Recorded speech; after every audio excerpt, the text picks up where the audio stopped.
pro-rambling podcast, I would also say. Yes. This podcast is for people who love a detour.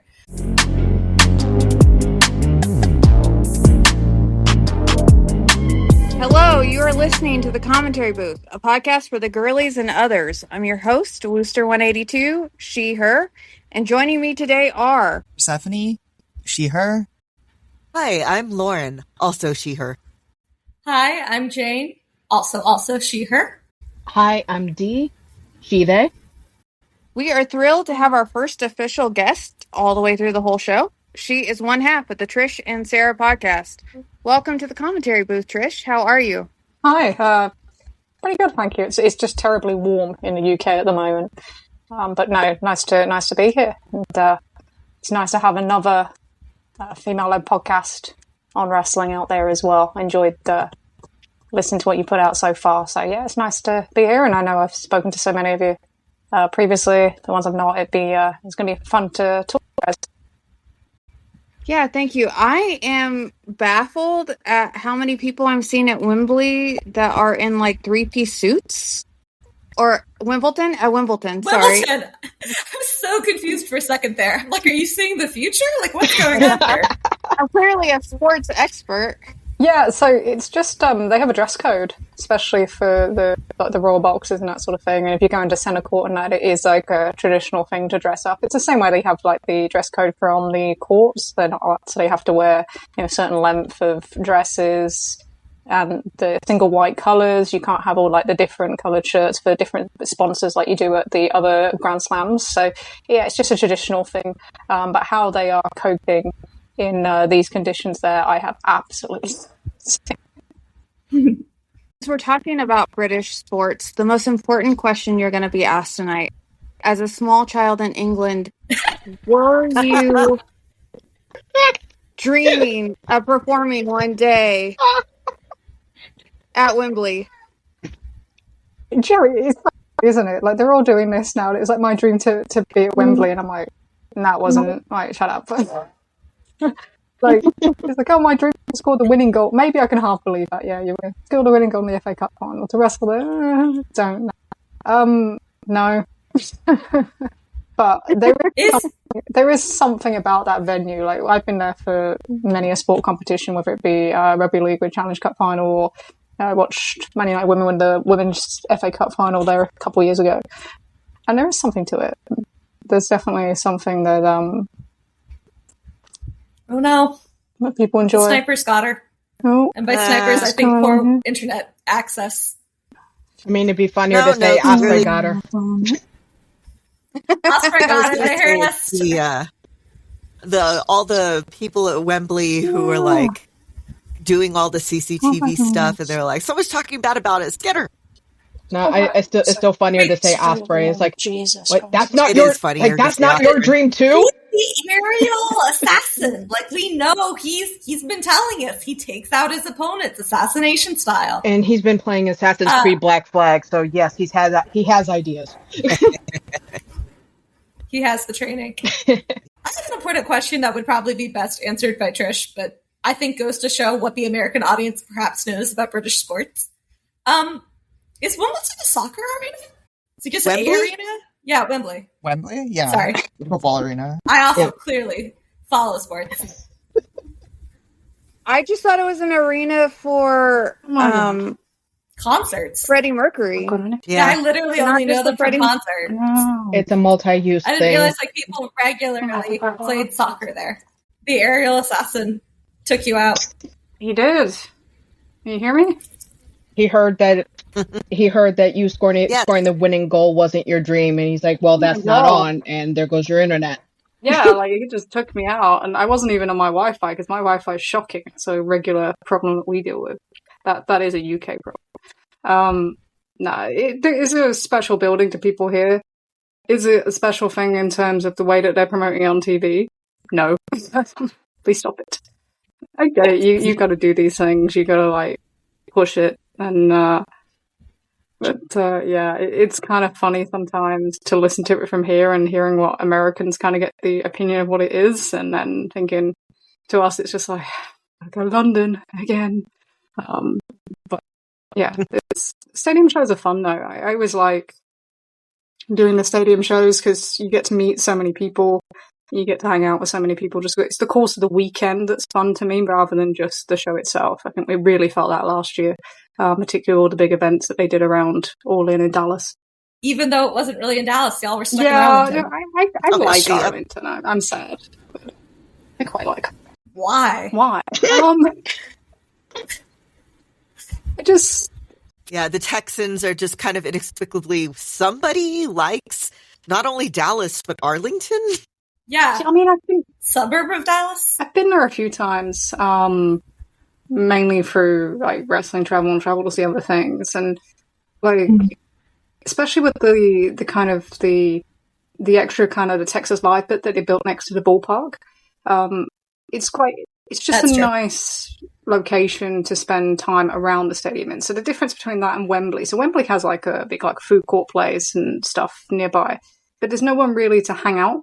So you find yourself like just last time I think we just found like it was like the local park near there, and we were all kind of just sitting there like 15-year-olds, you know. But it's like it wasn't. It's just like a green, but it's like that's what it felt like. So it doesn't really have those kind of places where you can congregate, and like that stuff around Texas Live was great last year because everybody could just catch up, hang out before the show, hang out after the show, and it felt like a real kind of communal experience in the way that Wembley sometimes doesn't, where people just kind of come in from different places and then just kind of have to stroll in before you feel anything. So I did like that. I just find it an easy location. You know, for an outside traveler, it's much cheaper than staying in either of the two cities for us, especially like with kind of rental up and obviously it's so close to DFW, so I can get in and out pretty quickly. So I like Dallas. I like Fort Worth. I really like Fort Worth, even the touristy parts of the stockyards and stuff. But that's kind of God, I never met this, but that's country music kind of me.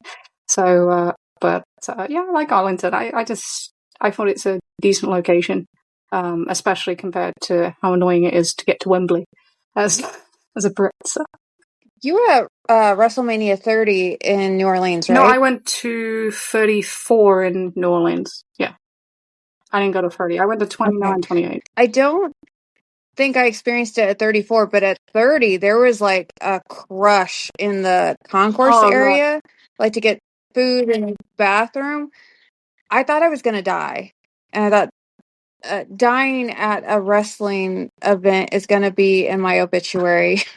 I took friends to Double or Nothing, and there was a big, like, I was afraid there was going to be a stampede started. I'm like, I cannot get my friends killed to go see wrestling. Like, Tony, I would never live that down. I think those venues really don't help because, like, the Superdome is so old now that the concourses were not really made for the amount of people that use them. And then, like, the Double Nothing, because it's like a tennis court. Like, in tennis, you only really move around, like, between games and between sets, so you limit movement, and you just don't have the same thing in wrestling. And people come in and out a little bit more. So, yeah, but yeah, I must admit, I was petrified of the concourses at the Superdome. So I think I remember getting like free drinks and food, and then I just did not move the course of the show. And I was starving at the end. I had some friends with me from South Texas, and they were like, afterwards we were like, we just need to find something to eat. We were staying not very far from there, so we walked back to where we were. I think it's like a Hyatt place or something.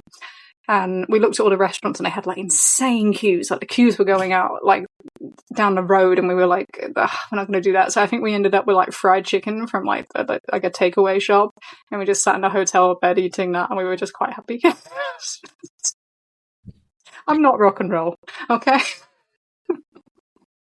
I'm not rock and roll. But yeah, these are the things sometimes. We're old, we're tired. Absolutely, yeah. Grey, I always point out I'm grey these days as well. I'm going grey, but it's, yeah, I think sometimes that's the hardest thing about these shows, especially, is afterwards, because you want to find food, you want to get back to where you're staying. Like, especially Wembley, like, you have to have your plan. Like, you need to know where you're going, you need to know where you're going to get straight out of there, especially like on a Sunday night. It's like transport in the UK on a Sunday night, and especially bank holiday weekend, is rough. Someone that works in transport, but not very good at around the weekend. So Yeah, it's just, that's the thing. So I always prefer, this is where like Arlington works for me, because I prefer to stay near the big stadium than to stay anywhere else and like travel in, because wherever it's going to be the most difficult for you to kind of get back from is where you kind of base yourself. So like if there was like, I don't know, say if they were running like Dynamite in the O2 on the other side of London, I'd still stay near Wembley because it's easier for me to get back from there on like a non-stadium day than the other way around. So I always think about it like that, whichever stadium we go to, just because it's crazy. Other than Tokyo Dome. Tokyo Dome is easy. I don't know why that's so easy. It's so easy. Like, you just don't have to worry. Better logistics. Better logistics, Yeah, probably. absolutely. But Probably, yeah. Absolutely, but it's just so easy to get in and out of there or find something to eat afterwards or everything like that. That was like a totally different experience from any of like the UK, US stadiums. But a lot of fun. It's a great show. It's just different. I think it's fun to experience things in different places as well, because stadium shows in the UK are different from stadiums in the US, and they're very, very different from stadium shows in Japan. So kind of getting that mix is a lot of fun. It's a lot of fun. So I'm just rambling on about stadium shows now. I'm sure that's not. Well, it was worth it to hear somebody actually compliment Arlington and have it make sense. So, Yeah, it's permanent now. That's it, right? Yeah, I feel like the only podcast we've ever done. Pro rambling podcast, I would also say. Yeah. This podcast is for people who love a detour.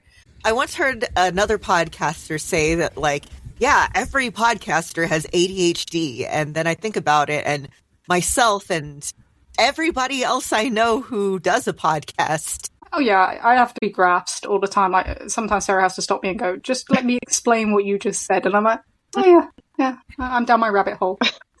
So. Yeah.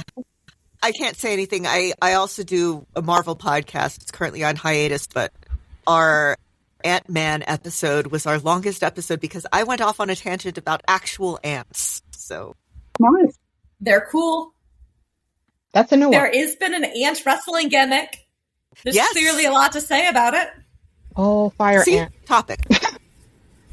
Tanahaki had his film We one are as on well. topic. He had the film. Was he an ant or was he a bug?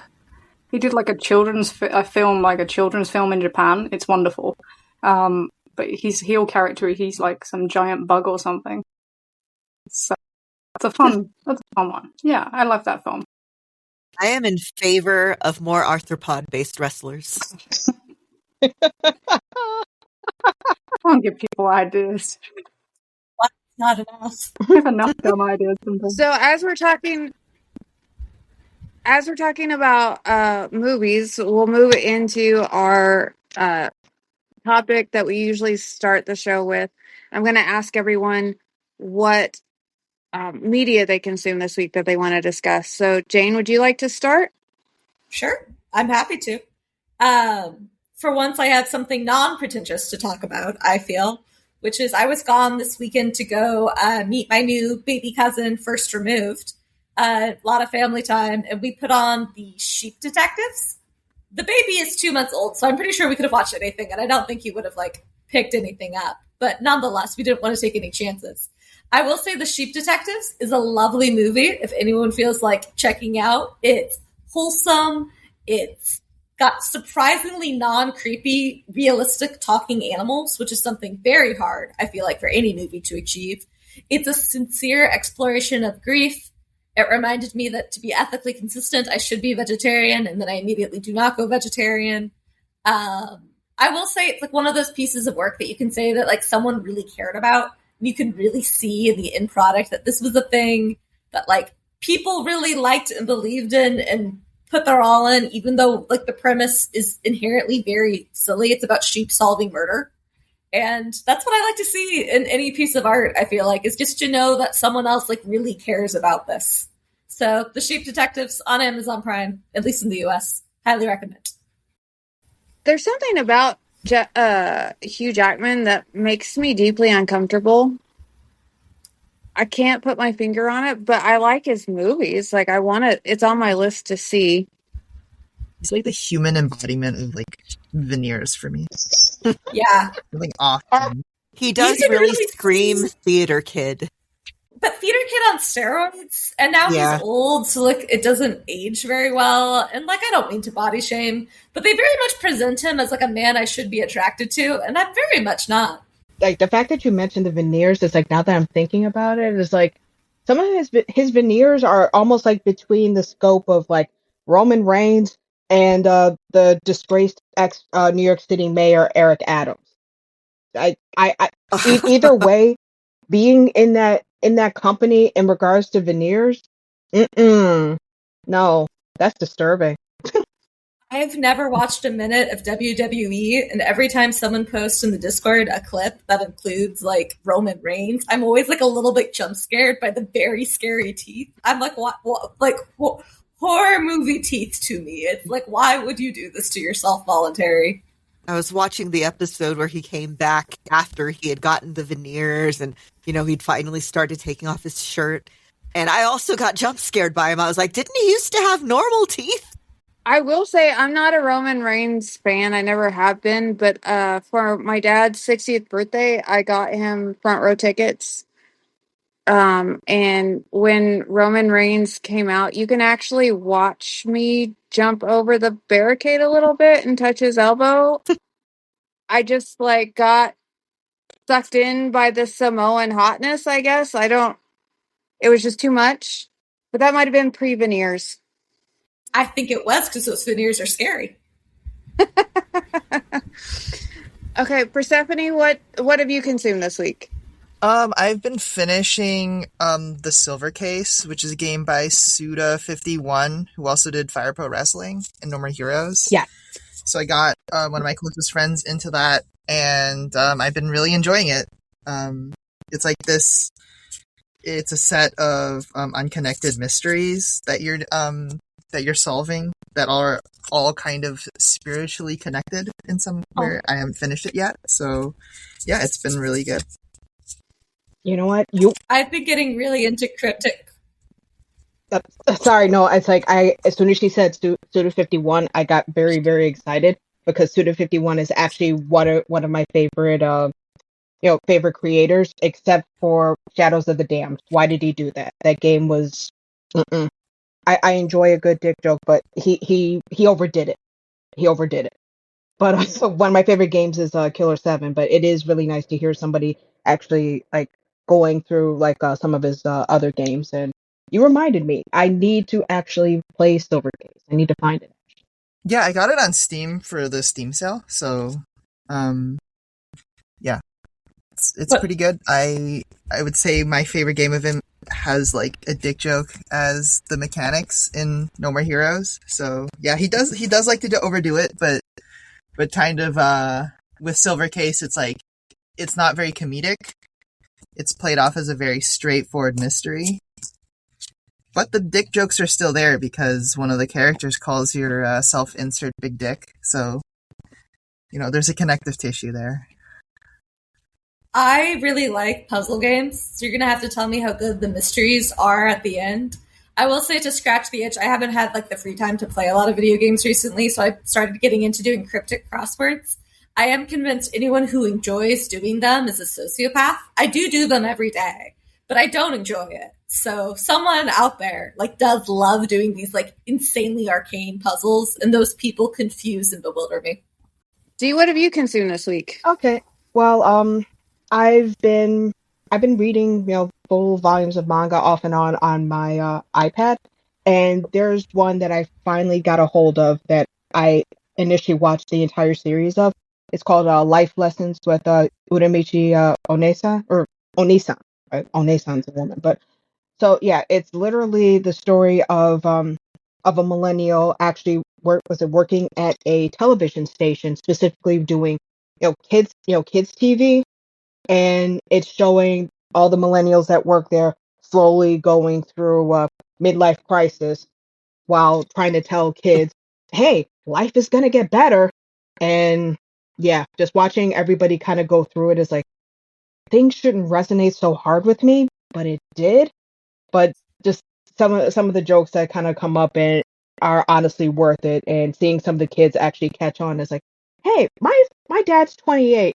how come you don't have any kids? And then like Urumichi just kind of like goes on a tangent. It's like, well, people actually want more out of you in life than you actually willingly have. Do you know how bad dating is? Just things that you should not tell kids. He tells kids. So it's not like super inappropriate, but it's honestly kind of funny. So I would recommend it. Lauren, have I asked you yet? Nope. So, first of all, last time we talked, somebody had read the Sherry Frankie, My Mother's Home book, or My Mother's House book. I checked it out from the library, forgot I had it, got the notice yesterday that it's due soon. So I binge read it yesterday. Tough read, but yeah, good. But what else I also did was I watched Widow's Bay, which I'm late to the party, but, inspiration happens when it happens. So I put that on while I was working on some stuff, and I loved it. This is exactly my type of show. When the first couple of, the first 15 minutes or so, they go to the little library on the island, the museum, and you see all of the newspapers about all of the horrible tragedies and the cannibalism and everything from the island. And I was like, oh, okay, this is my type of show. And then between Matthew Rhys, who's a great actor, I loved him in The Americans. There's an episode of Archer where he plays a Welsh separatist, and it's very funny. So he's great. I loved I both loved and hated. I'm blanking out on her name. The assistant. Like, I keep wanting to say Penelope, but that's not her name. She can be Penelope for this episode. I don't think anyone is tuning in for our very cogent critique. I will remember at like 4 a.m. But I love the character, but she also kind of reminds me of the things that I hate about myself, especially in her party episode. Although that was a great aesthetic, and I will die on that hill. Maybe shouldn't have killed all those animals herself, but, antler crown, gotta love an antler crown. And it was just such a good mix of funny and creepy, and at the end, just very emotional. All the stuff that I love in a nice, 10-episode series. I miss kind of when we had longer seasons of television. I was doing a rewatch with some friends of like Babylon 5 and Stargate, and I miss when shows had the time to kind of play around with characters.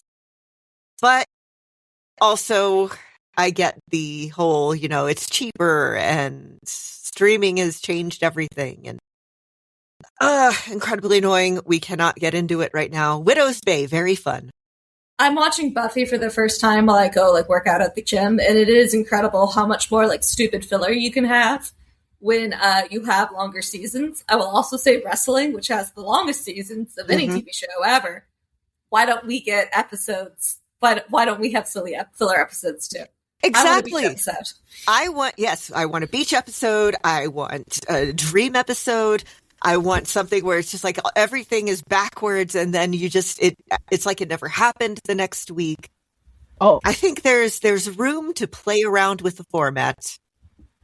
Yeah, but I actually do like the idea of that, because it's like those things are like tropes for a reason, though. But it doesn't necessarily mean that you can't, invert them either. So yeah, it'd be cool to see, how people actually approach some of those things. But I'm gonna tell you right now, considering the state of media, I don't trust a lot of people to do beach episodes correctly. That is true. Yeah. I mean, they never do beach episodes correctly. I mean, Orin Host High School's beach episode is just god-awful. The Avatar: The Last Airbender beach episode was fun. That is true. The Saved by the Bell when they went to Hawaii was nice. And that tells you how old I am. Yeah, the Babysitter's Club one where they go to, summer vacation and stuff were always delightful. Oh, agreed. So Trish, I'm gonna go. I should let you go last because you're a guest, but I'm gonna go last because it's gonna. My piece of media I think is gonna dive into the meat of our conversation. Okay. So, is there something that you'd like to share for this week? So this week I watch a lot of documentary stuff, but I've restarted on. So we have a guy here called Michael Palin, who's a traveler. He was also in Monty Python, and he does lots of kind of journeys across kind of multiple countries. And I've restarted on his Himalaya series, where he goes through Pakistan, Afghanistan, Nepal, India, and it's just it was such a culture shock because it excuse me, it was probably the first travel thing in the UK that wasn't just talking down to people when they went to the places, was actually exploring the different cultures and kind of learning what affects people's lives in these areas.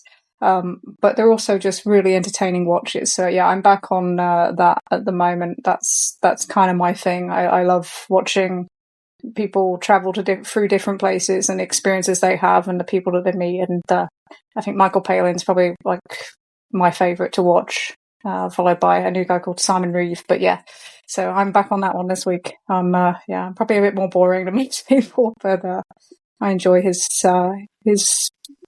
video and then also his the accompanying books that he does for each series as well. Michael Palin's When my baby delightful. was Yeah, he's just like a wonderful human. Like if you think about wonderful British humans, like there's him and there's David Attenborough, and that's probably where we go first, and maybe Ian McKellen. So when my baby was little and still bottle feeding, she loved Phil's Space from Somebody Feed Phil on Netflix, which is a travel eating show. The guy that made Everybody Loves Raymond. And she would just stare at this, big goofy man's face with like awe. So we watched a lot of travel food shows for like 6 months.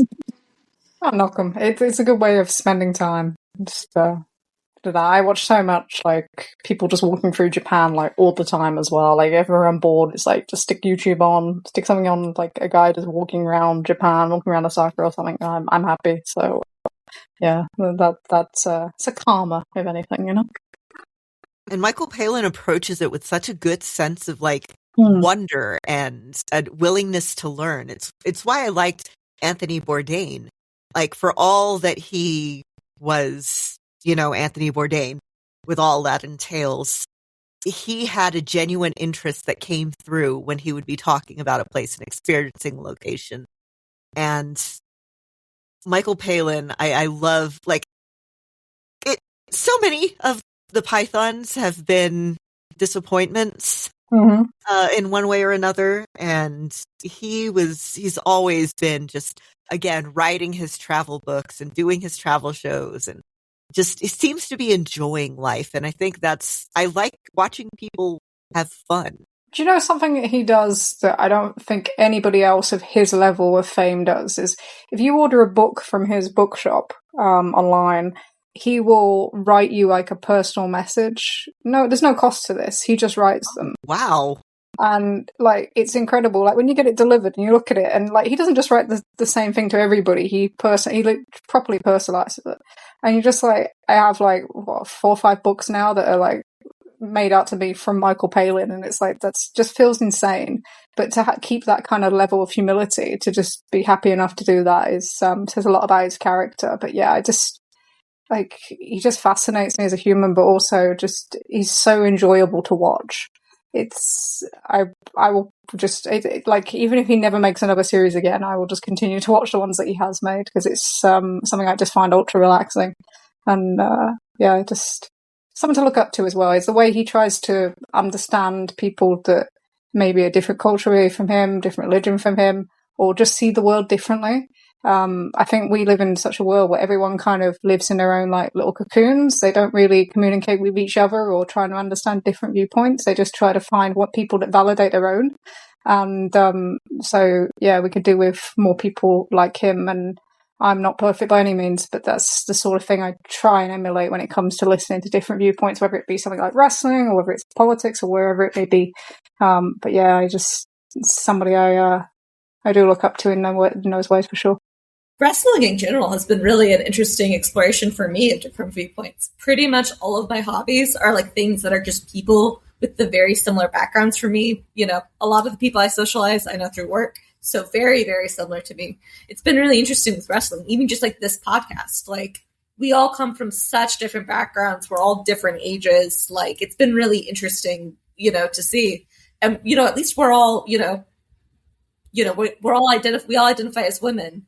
And I think we have some certain similarities. Like, even if you go into the broader wrestling world, I'm constantly on Reddit or on other places on the internet that talk about wrestling and go, wow, this is an opinion I've never considered. It's a stupid opinion, and that's why I didn't consider it. But, it's a new one to me.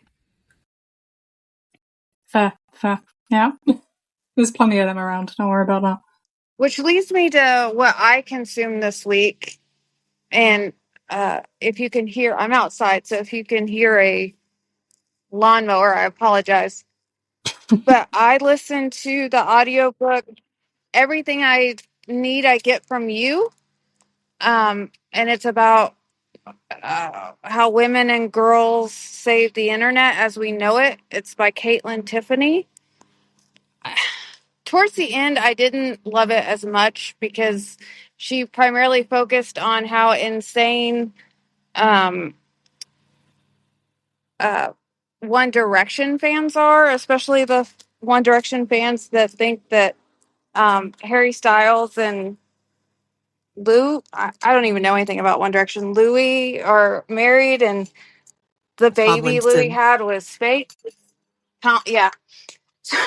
So she focuses a lot, like, on the, like, almost QAnon level craziness of that. But she talked about, in the beginning, about how the internet was first primarily populated by men, and primarily as a source of porn, 4chan, email, and young girls and women were excluded from that first round of the internet due to socioeconomic reasons. And then once they were able to get the internet, we took our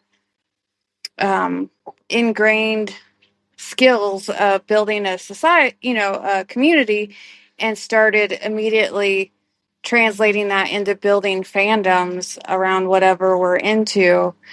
And basically how if a female fan base is into, she starts out talking about the Beatles, or, boy bands.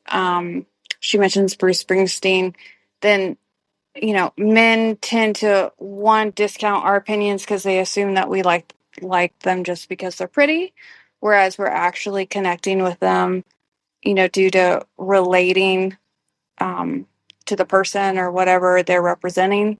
And then the male fans that like that talent are also discarded because, you like something that the girls like, right? So I found a lot of comparisons to that, especially, Trish, I listened to episode 65 of your podcast this week, where you mentioned that men assume that all women podcasts are hangman podcasts. And it just really hit me while I was, yeah, you did. And it just really hit me when I was listening to this book that a lot of that translates really well. And you can see, the community building that we do as female wrestling fans. We've created a community on Blue Sky and AO3 and Tumblr.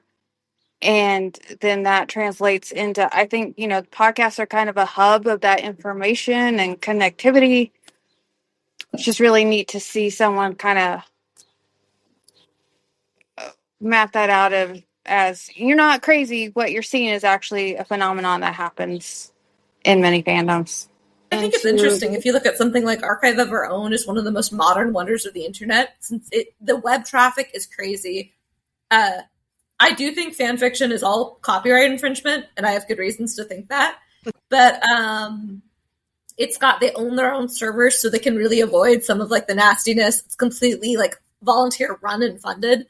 Like, there's nowhere else on the internet that I think is like that. I was just going to say, ask if later I could pick your brain about why you think it's copyright infringement. my best friend actually became a copyright lawyer because of everything that had been going on that led to the creation of AO3 at the time. She does a lot of talks about, like, here is how to do fan fiction, fan art, whatever, without breaking copyright. So the short answer for anyone who might be curious is because there's an argument called fair use, which is a defense of copyright infringement, and it's very likely that fanfiction would apply in that case. It's just an affirmative defense, which means if you're making that as your main argument, you're already conceding that it is copyright infringement. So it's like parody is kind of what it works. It's a little bit like self-defense as a defense for murder. It's still murder if you kill a guy. It's just you won't go to jail if it's self-defense. Huh. That's honestly good to know. Well, don't rely on the self-defense reason. It very rarely works, but that's because our criminal justice system is terrible. Oh no, that much I figured. It's just I'm happy that I learned something new. Oh, real quick about like the whole concept of fandom, talking about at least like with women in fandom. One of my favorite things to, just toss in random guys' face in regards to how for some reason fandom tends to be, gendered and things like that. One thing I absolutely love to mention to them is like Star Trek didn't really have as much fandom as it did, like OG Star Trek, because, well, not just because it's I know there were stories about housewives like going and Xeroxing their Spock and Kirk fanfic. So yeah, that's that was one inroad, but one of my favorite ones is talking about Mobile Suit Gundam. Yoshiyuki Tomino actually mentioned that it Gundam itself was not doing all that well because the company kind of saw the mobile suits as like toy cash grabs, but again nobody was buying it. But all it took were girls and housewives writing Char and Amuro slash fic. They actually saved the series, and that's why we have so many iterations of Gundam today. If it wasn't for the fangirls. So I've heard it said before that male fandom activity tends to be along the lines of cataloging. Like, you have all of the stuff, all of the things about it. And women side of fandom tends to be more transformative, like the fan art, the fanfic, things like that. And both of them, I think, are needed for a good and healthy fandom. But the thing about the transformative fandom is that it tends to act as essentially outreach. Like the GIF makers, the fanfic writers, the people who do the fan art. And there's so many fandoms where people have been attracted by that little like sampler from those people, because it's not just, hey, this is the thing I like. I'm showing you why I like this thing. Like with fan fiction, exploring the characters or the world or whatever it is. With fan art, like you get to show your mental view of these characters and what you see in them. And the GIF making, even just clipping the right parts, the good parts, whether it's for a show, wrestling, a movie, a D&D podcast, whatever it is. It's those little hints that it's kind of the first hit is free. I mean, I've said this before on this podcast, but I'll say it again. I wouldn't have watched. I saw advertising in Dallas for All In, and I knew that an AEW wrestler was the Grand Marshal of the Dallas Pride Parade, because I'm gay and from Dallas. I thought, surely there's better gay people from Dallas. Sorry, Anthony Bowens. I know better now. You were the right person. And I only tuned into All In because I'd been seeing trending GIFs on like the Tumblr, like top 10 trending tags, and I thought some of the wrestlers were really attractive. So without the transformative power of fandom, a year later, I wouldn't be, a co-host in a wrestling podcast. But Trish, you've been involved in wrestling for a long time. I'm sure you have a lot of thoughts about, the male versus female, the sharp demographic split in wrestling, and, you're a female voice in, I guess, the greater wrestling fandom. Would you mind talking for a bit about how your experience of gender has affected your experience of being a wrestling fan? Yeah, no problem. It's funny because when I got into wrestling, which is mainly because it was on my doorstep, we had the FWA at the time, which was the leading kind of British company, leading British wrestling academy, was literally in Portsmouth, where I grew up. So I got connected to it that way outside of the big companies quite early. And it was very clear to me that in order to, quote unquote, like fit in, I would have to think like a male wrestling fan. I would have to know more than they did about anything. And we're talking we're talking 20 years ago now, like 20, 22 years ago. But I would need to know more than they would about a subject to be accepted, because I would be a woman talking about wrestling, and I wasn't just there to see the nice looking guys or whatever. And it was kind of an adjustment process, but you kind of got your head around it, and that is how you saw the world. So you didn't talk so much about kind of the characters or anything like that, or you just the cataloguing is a good word, actually. And that was how I kind of found most of my fandom, I guess, until AEW came along.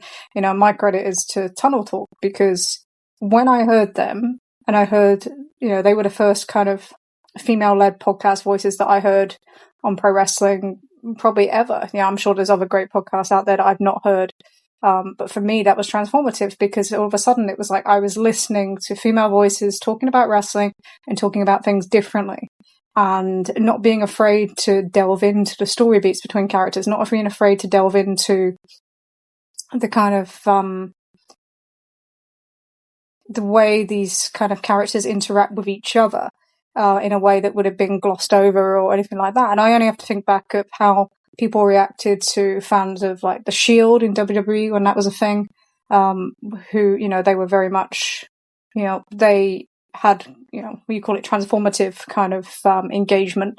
They were very big on that. And that's obviously what's led to, John Moxley having a large female following to this day, and helps him with his numbers as well. So, but it was, for me, it was like, oh, you can talk about other things like that. We can just have this secondary engagement, because that's what it's about, right? So, well, you talk about transformative media, but this is about secondary engagement. So that's where it's different. So there's a tendency previously to just kind of watch something, oh, that was a cool moment, move on.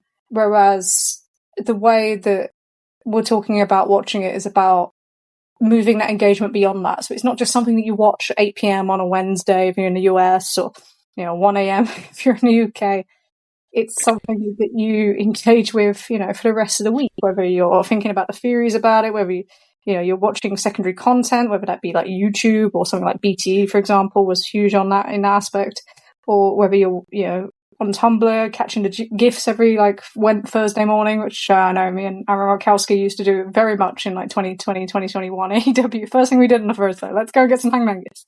We don't care. That's what we did. But it was something that has gone beyond that, and you can see the talent responding to that, and you can see how the people that value that, who drive secondary engagement with the things that they do, whether it be like clothing choices or whether it be lines in the promo or callbacks or whatever it is they do, they drive that, because I think, to me, the difference in between the two is around loyalty, right? So you can go and you can see something and you want to see the next thing, you want to see the next thing, and you want to see the next thing, and you're not really willing to wait for something to develop, because you don't have that patience, especially in this culture that we're in now, because it's very much like, give me the next moment, the next thing I can share on Instagram, next thing I can put on TikTok, etc., etc.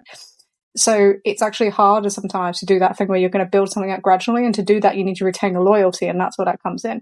But I do think there is more crossover now than there ever has been, in terms of not looking at these as like a male or female way of doing things, and looking at the way that you can engage with this content no matter who you are.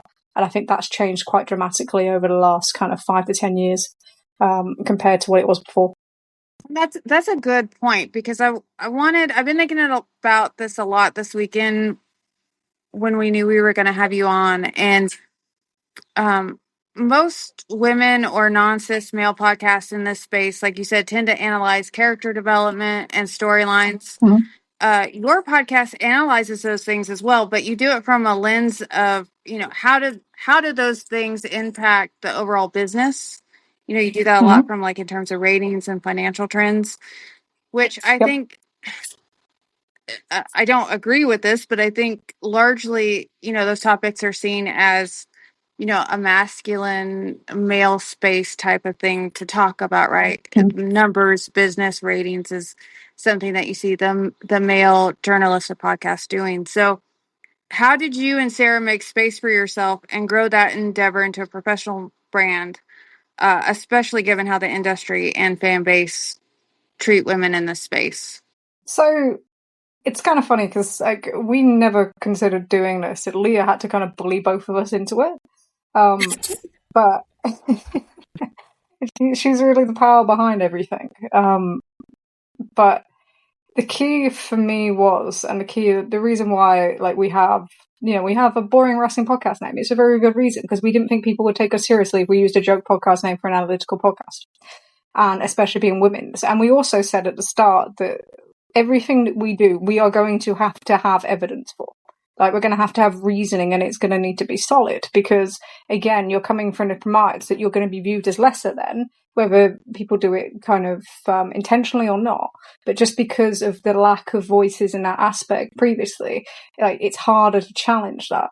So we always knew we'd have to have tons of evidence for everything, whether that be data. And I love numbers. I recall numbers in a really stupid way. It like fascinates people, even at my work. Like I can pull out things. I can pull out ratings from like 2021. Just like, oh, that week did this, and people think it's insane, but it's just my way my brain works. But also, like, we'd need to have as much detail as possible on other things. That meant, like, especially when we tackle like serious topics, because if you screw one little thing up, they're going to be on you because there's people that are waiting for it. Unfortunately, that's the way it is, And so that was kind of the ethos that we started out with, is that every single thing we have, you may not like our opinion, but there's always going to be reasoning and evidence behind it. And as we've grown and as the network's grown, and well, obviously as we joined the Social Suplex network, then we've gained more prominence, especially because of the CM Punk episode we did, which ended up being timed at the same time they released the footage, which was not intentional, but no one will ever believe me in my life, so it's fine. And I remember actually, like, we put that out, and then the next day I do some stuff in wrestling I don't really talk about, and everyone thinks, like, they don't kind of know some of the things we do, but I do, like, a wrestlers reunion in UK twice a year, which is like a closed door thing, so there's no fans or anything, but we assist with that. And I was actually there the next day, and my phone's just, like, blowing up, and I can't touch it because it's very rude, to have a phone out in the midst of doing things, and especially with older generation in the UK, like, it's just a no-go. And I can just feel this thing going oh boy, this thing's just like blowing up, and I'm like, and then when I actually got on the car to come home, and I'm like, oh my god, it's just crazy. But obviously that caused a great deal of attention, and these days, we have the newsletter, we have as a written aspect, and that brings its own challenges as well, because it's a lot harder when something's in writing, because people can just kind of copy paste it and that sort of thing. So you have to get it right. And there's other things I do too at the moment. So we've probably increased our source base massively over the last few years. So one of the things that I do, if I think that we have enough to publish it ourselves and it's indisputable, like the Tanahashi retirement thing, I'll just publish it. Mm-hmm. If there are things that I feel like it would benefit me to put it through somebody else to publish it at the moment, then I'll do that too. So we ghostwrite a lot of stuff. There's a big story from last week that came through us, quite frankly. And but the thing about that is it's not even like a cocky thing to do. The reason you do it is there's a UK journalist called John Sopel, writes amazing books on US politics. But he says that it's a lot easier to dismiss like a top name. It's a lot easier to dismiss someone who's new to politics who's writing about it than it is to dismiss like a top journalist. He uses in the UK a guy called Tim Shipman. It's like you can't deny that because they have that reputation. And it's the same in wrestling, like, so until you have that reputation, like, sometimes it's easier to break that news for someone else, but then you build up that trust factor. So when you do break something, you've got people to back you up. So we do a little bit of that as well now. But you just have to keep that ethos. Really, for us, it's that everything is reasoned, everything has evidence behind it. If we're going to use source material, I'll try and get 2 free sources on something. Because a lot of the time, I think people think that like wrestlers just tell you things. I think that's a common misconception. What actually happens is you'll hear about something and you tend to take it to them and say, "What's going on? Like, what's this?" And then they tend to open up a little bit, or sometimes they'll fob you off, and then you go, "Actually, no, this," and they go, "Yeah, okay, hands up," sort of thing. So yeah, it's a weird industry, but it's just about building connections really as well, and then trying to be as honest as we can with people, and then trying to keep everything to that same ethos that we started with. And we're grateful that anybody listens to us. Frankly, rather compared to, it's crazy how many people do now. I don't know if I'll ever get used to it. So. I actually want to take a moment to help build the trust and just plug.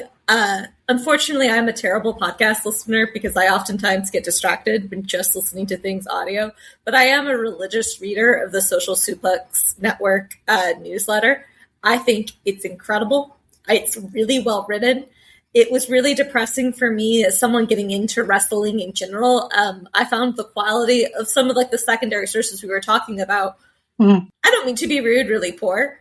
I'm sure Dave Meltzer is an incredible wrestling historian, and I'm not trying to hate on him in that aspect, but he is kind of treated as one of the only real wrestling journalists, and I guess Sean Ross Sapps and Alvarez, are just some of the names I know, and they're not great journalists.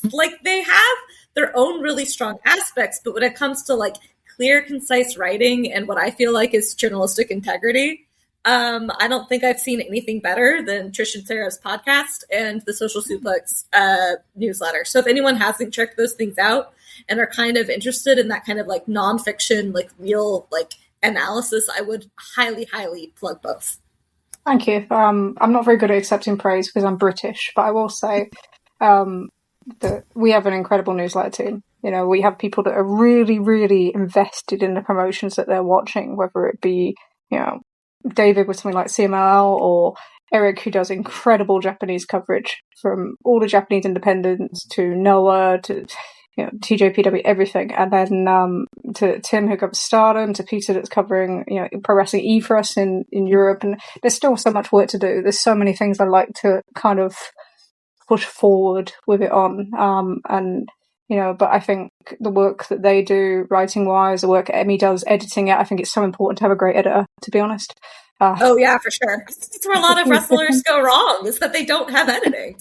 I mean, if you watch any George Lucas movie, you can really tell, editing is half the battle. It is R.I.P. an art of Marshall itself. Lucas. R.I.P. But, your editing is always top-notch, and it is something I appreciate. And it's something I think both wrestlers and some of the people who cover wrestling, I really wish you got feedback in some non-judgmental, not in the form of internet trolls, because that's how a lot of people get feedback these days, is people being mean on the internet, which I don't think anyone ever learns from.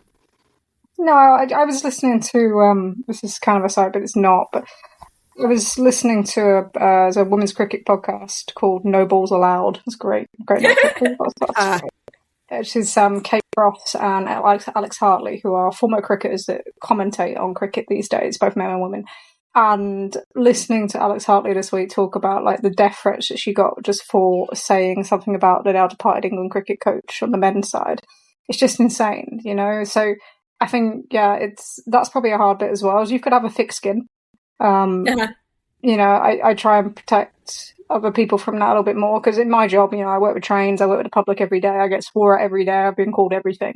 You develop a little bit more of a thick skin than most. But it's still not nice to see that thing around you, and you're going to be targeted. The more prominence that you have, unfortunately, in this day and age with the internet, the more people that are going to target you, and that's just something that comes with the territory. And when it comes to someone like Dave, he stirs it up on Twitter. It's I respect in a way the fact that he's able to still kind of do what he does with the amount of hate that he gets, because it's a lot. People shouldn't be subjected to it, but they are, and it's a lot to deal with. And the thing about social media and it being a faceless thing means that people will say things that they would never say in a public setting anywhere if you were there in front of them. So it's a challenge in that aspect as well. But you've just got to look at it as something that comes with the territory. And I do think like I have scaled down kind of social media interaction, just because it's not worth it. And that's a shame in some ways. And I guess we all go into our kind of more private spaces these days. You know, the onset of things like Discord and that has meant that people were pulled away from the public interaction spaces in the way that we use Twitter. Like we used to, like, you'll remember what think about how we used Twitter in 2019 with AEW, compared to now. It's completely different. You know, that interaction level is completely different. And I think, you know, you guys spoke about Blue Sky being more of an optimum thing for that kind of communication. I think it is in some aspects, but someone like me now, it's not. So I'll pop in occasionally and I'll kind of clear something up or say something, but you kind of have to shield yourself as well. You've got to protect yourself. I said this to someone the other day. You've got to protect yourself now more than you've got to protect than you would previously. And you've just got to, that's got to be something you just accept. And that's where we are right now. But yeah, I you know, we never want to get to that sort of situation, but I empathize with her when I listen to that and I just think, like, her crime is being a woman and saying something about cricket, even though you're an ex-cricket player that played for England and won World Cups. You know, how crazy is that? Yeah. Hey, it's your host here, Wooster182, with just a quick note that we had such a great conversation with Trish that we're going to have to split it into multiple episodes. This is the end of part 1, so please catch the next release for continuation of this discussion. Thanks so much, Trish, for the wonderful time. We are the commentary booth with Dee, Jane, Lauren, Persephone, and myself, Wooster182. We are produced and streamed by Doc of the Prescription Podcast. Our theme song is Gyeon Song Creature by Nico Angelo. Please listen through the end to hear where you can find and connect with our work. See you next time. I have an online business card where you can see all the things that I'm currently up to. I have a Medium account because sometimes I do opinion pieces. I also have a writing blog where I do a little bit of practice here and there. I have a Ko-Fi account for people that want to commission me, buy some stuff directly from me. And I also have an online store via Redbubble. So to find where that is, the address is denishaartist.card.co. That's DANISHARTIS.CARRD.co. I am a geek that has a YouTube channel, Cagney Chick 182. You can find what Persephone writes.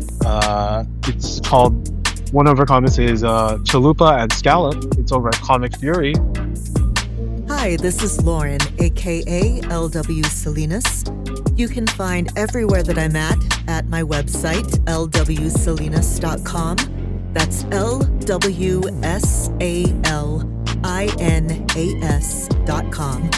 That includes writing and voice work, including articles, podcasts, audiobooks, audio dramas. You can also find me at my Blue Sky Sith Witch. That's SITHWITCH,